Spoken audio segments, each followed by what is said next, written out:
আজকে ভিডিওতে আমরা অষ্টম শ্রেণীর তৃতীয় পর্যায়ক্রমিক মূল্যায়নের পরিবেশ ও বিজ্ঞানের 15 নম্বর স্কুলের প্রশ্নের উত্তরগুলো আলোচনা করব। তো একে আছে প্রথমে আছে ফিজিক্যাল সায়েন্স। একের আইতে বলেছে 2 মিটার স্কোয়ার অঞ্চল জুড়ে 14 নিউটন বল কাজ করছে, তাহলে এক্ষেত্রে চাপের মান কত হবে? তাহলে প্রযুক্ত বল 14 নিউটন, ক্ষেত্রফল 2 বর্গমিটার, তাহলে চাপ হচ্ছে নিউটন পার বর্গমিটার, মানে 14/2 7 নিউটন পার মিটার স্কোয়ার, মানে চাপ হবে 7 পাস্কাল। তাই এর দাগের অ্যান্সারটা হবে। 2 দিয়েছে মাধ্যমের প্রতিসরাঙ্ক কোন আলোর ক্ষেত্রে সবচেয়ে বেশি নীল। 3 বলেছে প্রদত্ত কোনটি মূলক নয়, Ca2+, এটা আয়ন, ক্যালসিয়াম আয়ন। 4 বলেছে অক্সিজেন গ্যাস শোষণ করার ফলে অ্যামোনিয়ামযুক্ত কিউপ্রাস ক্লোরাইড দ্রবণের বর্ণ হয় নীল। 5 সমুদ্রের জলের অম্লতা বাড়ার কারণ হচ্ছে CO2 শোষণ। 2 আসি। 2 এর আইতে বলেছে কোন শর্তে একটি বস্তু তরলে ভাসবে।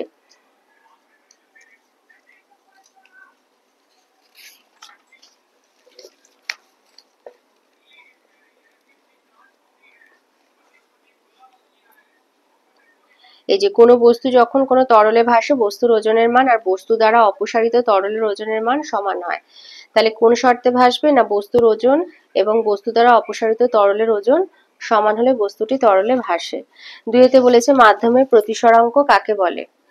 মাধ্যমের পরম প্রতিসরাঙ্ক কাকে বলে? লিখবে যে শূন্যস্থান সাপেক্ষে যে কোনো আলোকীয় মাধ্যমের প্রতিসরাঙ্ককে ওই মাধ্যমের পরম প্রতিসরাঙ্ক বলা হয়। 3 বলেছে নিউট্রন কে আবিষ্কার করেন। এটা আছে বইয়ের 73 পাতায়। এই যে 1932 খ্রিস্টাব্দে রাদারফোর্ডের ছাত্র স্যাডউইক নিউট্রন আবিষ্কার করেন। তাহলে রাদারফোর্ডের ছাত্র স্যাডউইক নিউট্রন আবিষ্কার করেন। 4 বলেছে ফুলারিন কি।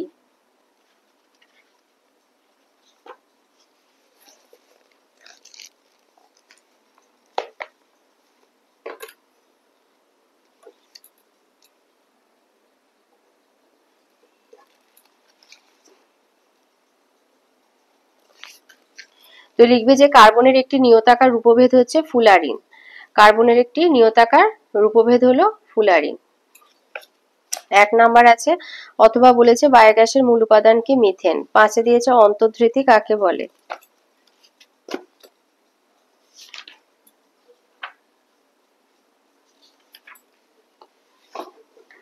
লিখবে যে কিছু ধাতু বিশেষত palladium, platinum, iron, cobalt, nickel প্রভৃতি সাধারণ উষ্ণতায় হাইড্রোজেন গ্যাসকে তাদের পৃষ্ঠতলে ধরে রাখতে পারে, একে বলা হয় অধিশোষণ। উত্তপ্ত করলেই অধিশোষিত হাইড্রোজেন বেরিয়ে আসে। ধাতবপৃষ্ঠে অধিশোষিত হাইড্রোজেনকে অন্তর্ধৃত হাইড্রোজেন বলা হয়। বা লিখতে পারো যে প্যালাডিয়াম, প্ল্যাটিনাম প্রভৃতি ধাতু উত্তপ্ত অবস্থায় বা সাধারণ উষ্ণতায় হাইড্রোজেন গ্যাসকে শোষণ করতে পারে। আবার তাপ দিলে এই শোষিত হাইড্রোজেন বেরিয়ে আসে, এই ঘটনাকে অন্তর্ধৃতি বলে। ধাতব পৃষ্ঠে শোষিত হাইড্রোজেনকে বলা হয় অন্তর্ধৃত হাইড্রোজেন। 3 3 আয়তে বলেছে আর্কিমিডিসের সূত্রটি বিবৃত করো আর টরিসেলির পরীক্ষা থেকে কি জানা যায়। আর্কিমিডিসের সূত্র হচ্ছে এটা, এখান থেকে এতটা লিখবে যে স্থির তরল বা গ্যাসীয় পদার্থে কোনো বস্তুকে আংশিক বা সম্পূর্ণ নিমজ্জিত করলে বস্তুটির কিছু পরিমাণ আপাত ওজন হ্রাস ঘটে, যা ওই বস্তু দ্বারা অপসারিত তরল বা গ্যাসীয় পদার্থের ওজনের সমান হয়। এটা হচ্ছে আর্কিমিডিসের সূত্র। তার সাথে দিয়েছে যে টরিসেলির পরীক্ষা থেকে কি জানা যায়। এটা আছে তোমাদের বইয়ের 14 পাতায়।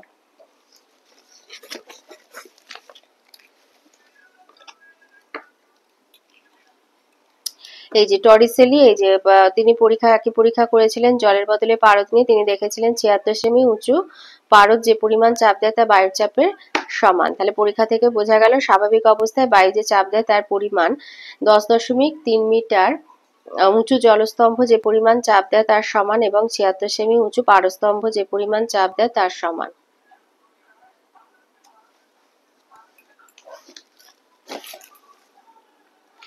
দুইতে বলেছে হিরে চকচকে দেখায় কেন।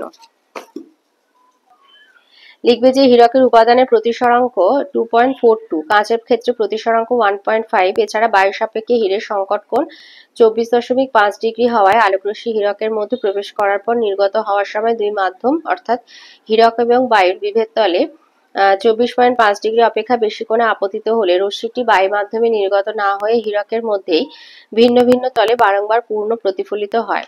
এছাড়াও হীরককে এমনভাবে কাটা হয় যে পূর্ণ প্রতিফলনের সংখ্যা যেন বেশি হয় এবং কয়েকটি মাত্র তল দিয়ে রশ্মিগুলি একত্রে ঘনীভূত রশ্মিগুচ্ছ হিসেবে বাইরে বেরিয়ে আসতে পারে না, তাই হীরককে উজ্জ্বল দেখায় বা হিরে চকচক করে। তিনেতে দিয়েছে অ্যামোনিয়া এবং মিথেন অণুর প্রাথমিক গঠন অঙ্কন করো। এই ছবিটা দেখাবে ওই যে অণুর ইলেকট্রনীয় গঠন বা দ্বিমাত্রিক যে মডেল, এইটা আর এই ছবিটা, এই দুটো ছবি দেখাবে, এঁকে দেবে এইভাবে, যেভাবে আছে ওইভাবেই এঁকে দেবে। 4 দিয়েছে অ্যাসিড মিশ্রিত ফেরাস সালফেট দ্রবণে অক্সিজেন গ্যাস পাঠালে কি ঘটে, সমীকরণ সহ লেখো। এটা লিখবে যে সামান্য লঘু সালফিউরিক অ্যাসিড মেশানো স্বচ্ছ ফেরাস সালফেট দ্রবণ নিয়ে তাতে অক্সিজেন গ্যাস চালনা করলে হলুদ বর্ণের ফেরিক সালফেট উৎপন্ন হয়। এখানে ফেরাস সালফেট অক্সিজেন দ্বারা জারিত হয়ে ফেরিক সালফেটে পরিণত হয়। আর এই বিক্রিয়াটা দিয়ে দেবে। আর ওর সাথে 4 অথবাতে বলেছে যে ঘরের তাপমাত্রায় কিভাবে অক্সিজেন গ্যাস প্রস্তুত করা হয়, সমীকরণ সহ লেখো। লিখবে যে সাধারণ ঘরের তাপমাত্রায় কঠিন ম্যাঙ্গানিজ ডাইঅক্সাইড অনুঘটকের উপস্থিতিতে তরল হাইড্রোজেন পারঅক্সাইডের বিয়োজনে অক্সিজেন গ্যাস উৎপন্ন হয়। আর এই বিক্রিয়াটা দিয়ে দেবে।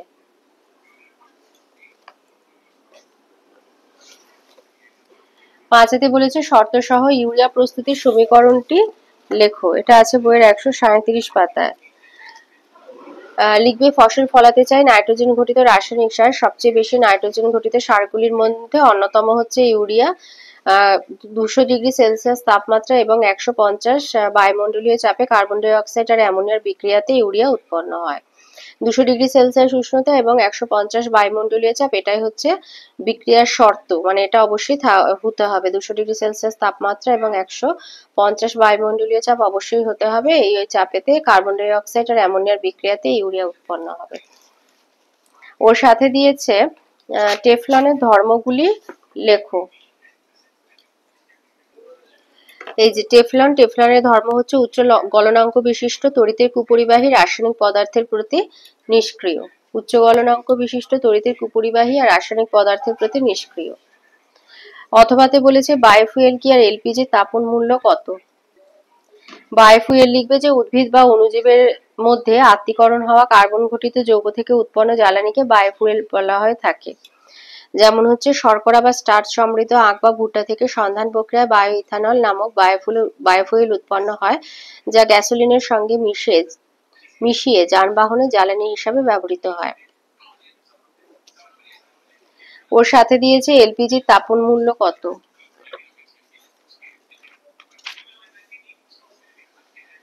এই যে এলপিজির তাপন মূল্য হচ্ছে 10,950 কিলো ক্যালোরি পার কেজি বা 46.1 মেগাজুল পার কেজি।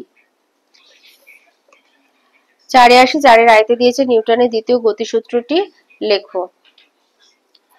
যে দ্বিতীয় সূত্র, বস্তুর ভরবেগ পরিবর্তনের হার বস্তুর উপর প্রযুক্ত বলের সমানুপাতিক, বল যেদিকে প্রযুক্ত হয় ভরবেগের পরিবর্তনে সেই দিকে ঘটে।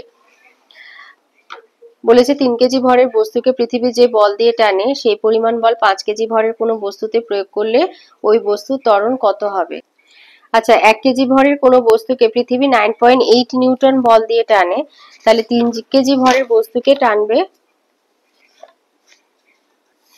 তাহলে 1 কেজি ভরের বস্তুকে পৃথিবী 9.8 নিউটন বল দিয়ে টানে, তাহলে 3 কেজি ভরের বস্তুকে টানবে 9.8 ইন্টু 3 মানে 29.4 নিউটন বল দিয়ে।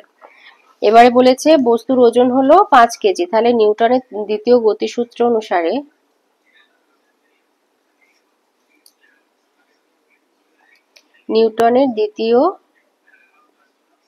সূত্রানুসারে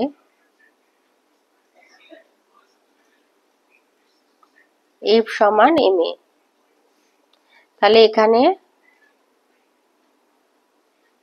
m সমান 5 কেজি, ফোর্স বল সমান 29.4 নিউটন, অতএব A সমান F বাই m, তার মানে 29.4 বাই 5, তার মানে 5 5 5 25 6 7 8 9 5 8 40 8 এত মিটার পার সেকেন্ড স্কয়ার ত্বরণ।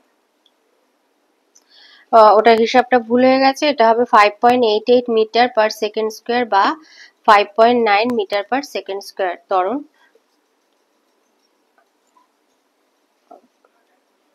যেহেতু এটা 8 আছে 1 দশমিক নিলে এটা 5.9 হবে।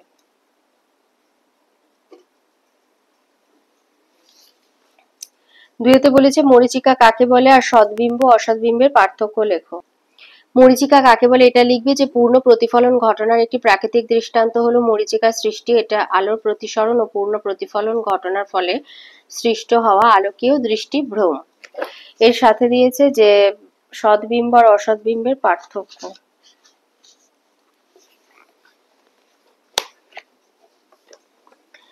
তো সদ্বিম্ব লিখবে যে বিন্দু উৎস থেকে আসা আলোকরশ্মি গুচ্ছ প্রতিফলিত বা প্রতিসৃত হয়ে যখন কোনো বিন্দুতে মিলিত হয় তখন তাকে সদ্বিম্ব বলে।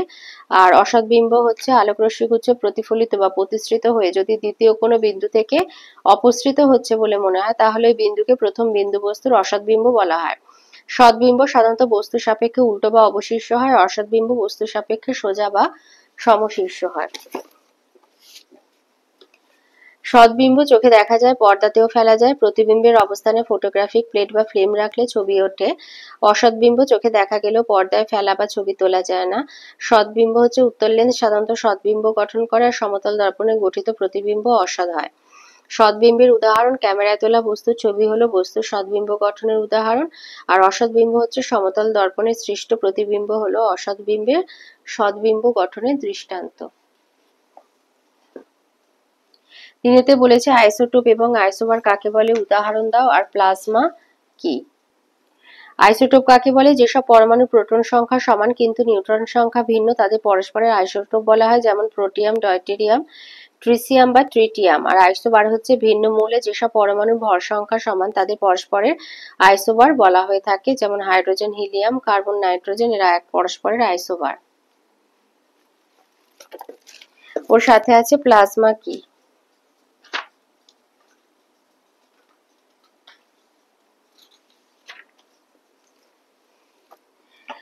লিখবে যে প্লাজমাকে বলা যেতে পারে পদার্থের চতুর্থ অবস্থা। তাহলে প্লাজমা হচ্ছে পদার্থের চতুর্থ অবস্থা। চারতে দিয়েছে উচ্চ চাপে এবং উচ্চ উষ্ণতায় নাইট্রোজেন আর হাইড্রোজেনের বিক্রিয়া ঘটলে কি উৎপন্ন হয়, সমীকরণ সহ লেখো। এটা আছে বইয়ের 120 পাতায়। এইটা লিখবে বিয়ের পয়েন্টটা সাধারণ উষ্ণতা এবং চাপে হাইড্রোজেন এবং নাইট্রোজেন গ্যাস কোনো বিক্রিয়া করে না। রাসায়নিক শিল্পে প্রায় 200 বায়ুমণ্ডলীয় চাপে 550 ডিগ্রি সেলসিয়াস উষ্ণতায় লোহাচুর অনুঘটকের উপস্থিতিতে হাইড্রোজেন ও নাইট্রোজেনের বিক্রিয়ায় অ্যামোনিয়া গ্যাস উৎপন্ন করা হয়। অথবা বলেছে উভধর্মী অক্সাইড কি, দেখাও যে অ্যালুমিনিয়াম অক্সাইড একটি উভধর্মী অক্সাইড। উভধর্মী অক্সাইড লিখবে যে সমস্ত অক্সাইড অ্যাসিড এবং ক্ষার দুই ধরনের যৌগের সঙ্গে বিক্রিয়ায় অংশগ্রহণ করে তাদেরকে উভধর্মী অক্সাইড বলা হয়ে থাকে।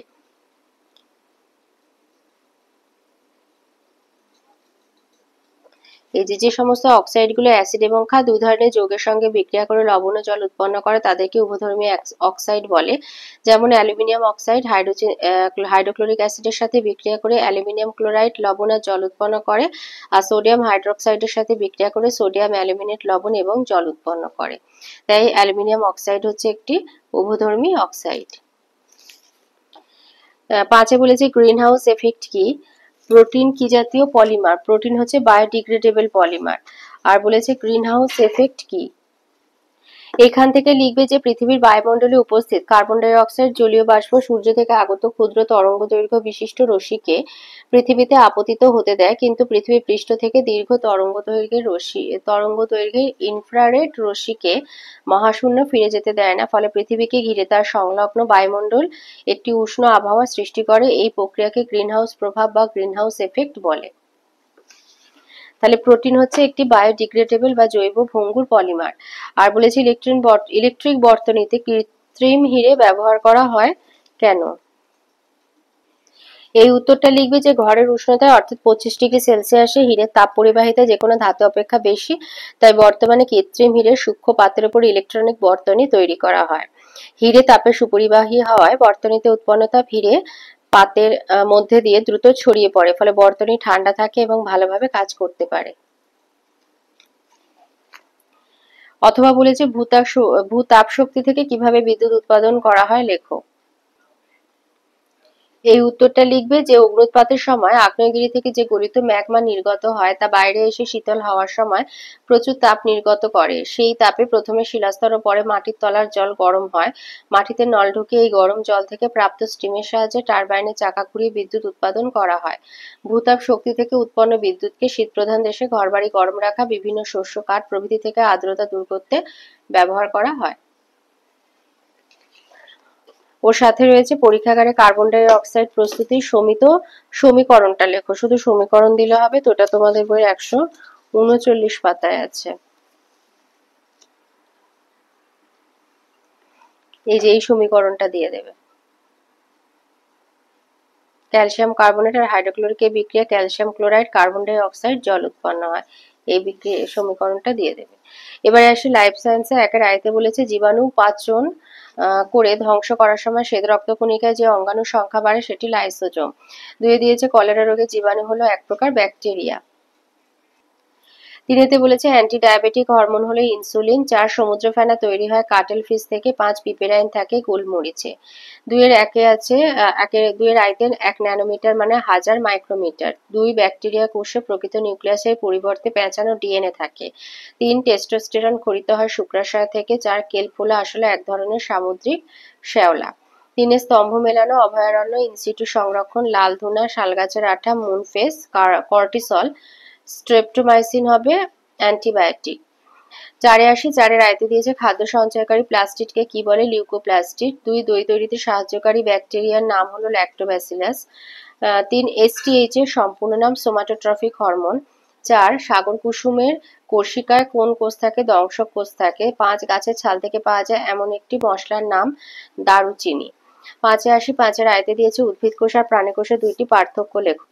আচ্ছা, উদ্ভিদ কোষ লিখবে যে কোষ আবরক রূপে, কোষ প্রাচীর ও কোষ পর্দা বর্তমান 1। 2 সাইটোপ্লাজমে প্লাস্টিড থাকে, ব্যতিক্রম ছত্রাক। 3 নিউক্লিয়াস সাধারণত কোষের পরিধির দিকে অবস্থান করে। 4 লাইসোজোম থাকে না। 5 পরিণত কোষে কেন্দ্রীয় বড় আকারের ভ্যাকুয়াল থাকে, অপরিণত কোষের সংখ্যায় বেশি ও ছোট আকারের ভ্যাকুয়াল থাকে। 6 মাইটোকন্ড্রিয়ার সংখ্যায় কম। প্রাণী কোষে লিখবে কোষ আবরক রূপে, কেবলমাত্র কোষ পর্দা বর্তমান। 2 সাইটোপ্লাজম প্লাস্টিড বিহীন হয়, ব্যতিক্রম ইউগ্লিনা। 3 নিউক্লিয়াস কোষের কেন্দ্রে অবস্থান করে। 4 লাইসোজোম থাকে। 5 নিম্ন শ্রেণীর প্রাণী ছাড়া সাধারণত প্রাণী কোষে ভ্যাকুয়াল থাকে না, থাকলেও তা ছোট আকারের এবং কম সংখ্যক হয়, মাইটোকন্ড্রিয়ার সংখ্যায় বেশি। 2-তে বলেছে ছত্রাকের 2টি বৈশিষ্ট্য লেখো। এটা আছে তোমাদের বইয়ের 188 পাতায়।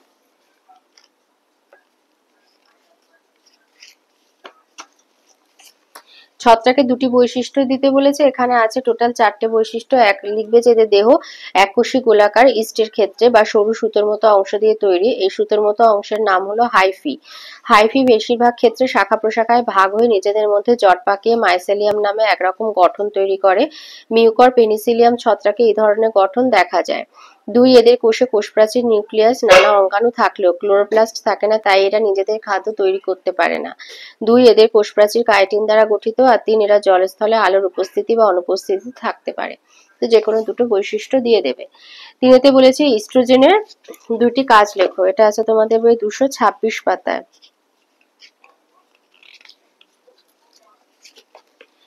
ইস্ট্রোজেনের কাজ লিখবে এই যে হাড় ও পেশির বৃদ্ধি ঘটিয়ে দেহের সম্পূর্ণ বৃদ্ধি ঘটায়। 1 ত্বকের নিচে ফ্যাট জাতীয় পদার্থের সঞ্চয় ঘটিয়ে শরীরে বদল আনে। 4-এতে দিয়েছে পেঙ্গুইনের সংকটের কারণগুলি লেখো। এটা আছে বইয়ের 262 পাতায়। আচ্ছা, পেঙ্গুইনদের সংকটের কারণ হচ্ছে এখান থেকে এতটা লিখবে যে ফ্যাটের লোভে ষোড়শ শতাব্দী থেকে মানুষ পেঙ্গুইন শিকার করতে শুরু করে। পেঙ্গুইনের তেল থেকে বিভিন্ন কারখানায় সাবান ও জ্বালানি তৈরি শুরু হয়। পেঙ্গুইনের তেল থেকে একসময় এমনকি ওষুধও তৈরি হতো। পেঙ্গুইনের পালক, জামাকাপড়, টুপি, জুতো ও ব্যাগ তৈরির কাজে ব্যবহৃত হতো। তাই পেঙ্গুইনদের এখন সংকট আর কি বেড়েছে। 5-এ দিয়েছে মশলার সাধারণ কাজগুলি লেখো। এটা আছে বইয়ে 277 পাতায়।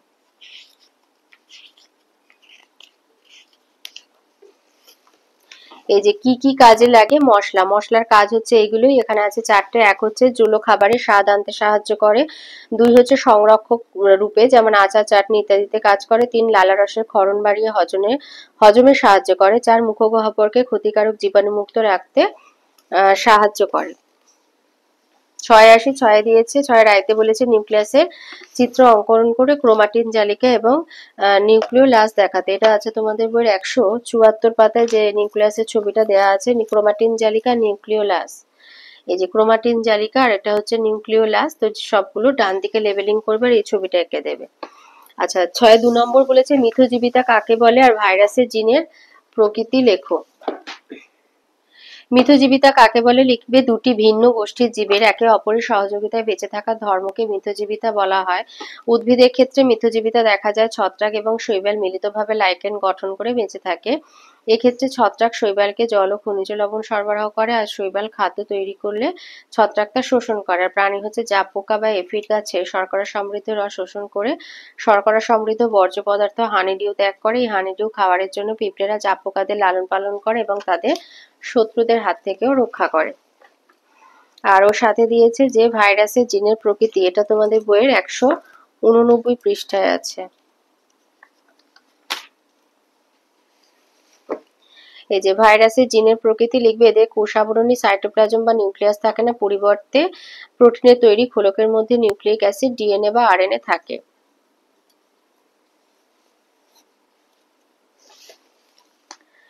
তিনেতে বলেছে থাইরক্সিন হরমোনের কাজগুলি লেখো আর আপদকালীন হরমোন কাকে বলে। আপদকালীন হরমোন বলে তোমার অ্যাড্রিনালিন হরমোনকে। এটা আছে বই 225 পাতায় আর এটা আছে 224 পাতায়। থাইরক্সিন হরমোনের কাজ,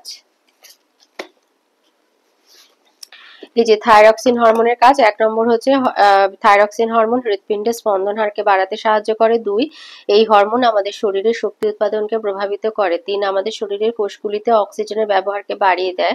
4, দেহের হাড় ও পেশি বৃদ্ধিতে সাহায্য করে। আর হচ্ছে আপদকালীন হরমোন বা সংকটকালীন হরমোন বলা হয় অ্যাড্রিনালিন হরমোনকে। এই যে আপদকালীন হরমোন, অ্যাড্রিনালিন হরমোনকে আপদকালীন বা সংকটকালীন হরমোন বলা হয়ে থাকে। 4 দিয়েছে বনে আগুন লাগলে কি কি ক্ষতি হতে পারে, এটা আছে বইয়ে 240 পাতায়।